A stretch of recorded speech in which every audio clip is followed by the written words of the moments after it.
बुखारी और मुस्लिम में हदीस है, नबी सल्लल्लाहु अलैहि वसल्लम के सामने से एक शख्स गुजरा, सहाबा से आपने पूछा इसके बारे में तुम्हारा क्या ख्याल है? कहा कि इससे ज्यादा तो मुअज़्ज़ज़ शख्स ही कोई नहीं है, ये किसी दरवाजे पर रिश्ता मांगे तो लोग रिश्ता दे दे, किसी की सिफारिश करे तो लोग इसकी सिफारिश कबूल कर लें। थोड़ी देर बाद एक गरीब सा सहाबी वहां से गुजरा, वो भी सहाबी था जो पहले गुजरा, काफिर नहीं था,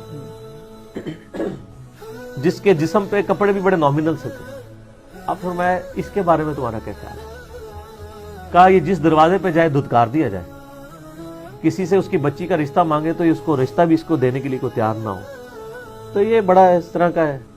नबी सल्लल्लाहु अलैहि वसल्लम फरमाया कि जो पहले शख्स गुजरा था ना, पूरी जमीन उन लोगों से भर जाए ना तो अल्लाह ताला को ये एक बंदा उससे बढ़ के अजीज है। सर सही मुस्लिम में हदीस है कि जो फकीर मुहाजिर सहाबा है ना मेरे, वो अमीर सहाबा से 40 साल पहले जन्नत में जाएंगे। तो आडी नहीं सर गल हो रही, तुसी तो कह रहे हो असी मुरीदां नूं भी नाल लेके जाना है, सहाबा की बात हो रही है। 40 साल पहले, जाहिर है क़यामत का दिन ही 50,000 साल का है ना, तो उस दौरान फैसले होंगे। 50,000 में 40 साल क्या बनते हैं? कुछ भी नहीं है ना। 50,000 साल के दिन में गरीब सहाबा उस 50,000 की पूरी गिनती होने से पहले ही जन्नत में चले जाएंगे। ये तो हो सकता है कोई 40 साल बाद जाए, कोई 40,000 साल बाद भी जा सकता है, क्योंकि क़यामत का खुद दिन 50,000 साल का है ना। ए ना तुम मैथमेटिक्स बनानी शुरू कर दो कि जन्नत 40 साल का गैप कितने रहणगे सर, मैदान महशर ही होणगे। 50,000 साल का दिन है, सूरतुल हाका में है कि क़यामत का दिन 50,000 साल का दिन है।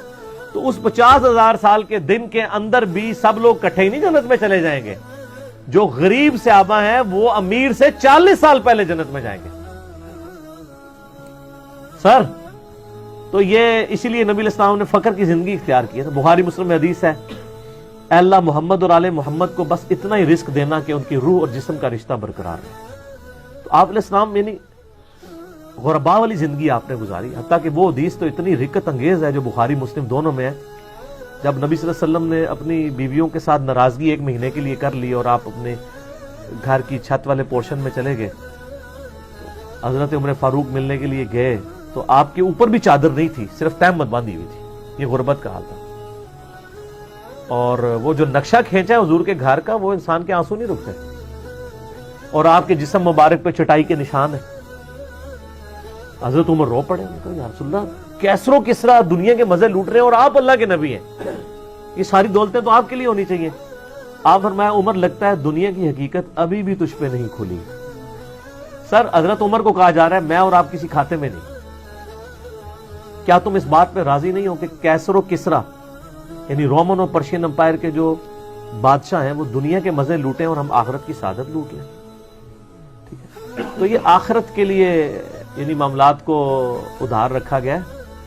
और इसीलिए आप मैंने बताया था ना, एक बुखारी में हदीस है कि वो अब्दुर्रहमान बिन औफ रज़ियल्लाहु ताला अन्हु के सामने पानी का प्याला लाया गया तो वो पीने लगे तो रुक गए। और उस वक्त तो मीठा पानी भी इशू होता था। अब दुनिया की सुपर पावर्स मुसलमान बन चुके हुए थे, उनको अपना गुर्बत का वक्त याद आ गया। उन्होंने कहा कि उनको याद आ गया कि हजरत सुहैब रूमी को जब हम दफनाने लगे थे तो एक चादर थी, सर के ऊपर करते थे पांव नंगे हो जाते थे, पांव के ऊपर करते थे सर नंगा हो जाता था। फिर उनके सर की तरफ चादर करके पांव पे हमने घास डाल के उनको दफनाया था। ठीक है, और ये वो उस जमाने में वो लोग शहादत नोश करके अल्लाह के पास जा चुके, और हम लोग दुनिया में मजे लूट रहे हैं कि अल्लाह ताला ने दुनिया खजाने हमारे लिए खोल दिए। और फिर रोना शुरू किया, हत्ता कि उन्होंने पानी भी नहीं पिया उससे कि जी। और फिर साथ कहा कि मुझे डर है कहीं ऐसा ना हो कि अल्लाह ने दुनिया में हमें सारी नेमतें दी हो और उनके लिए आखिरत रखी हो। तो सर दुनिया जिस पे खुल के आती थी ना तो सहाबा तो फौरन परेशान हो जाते थे।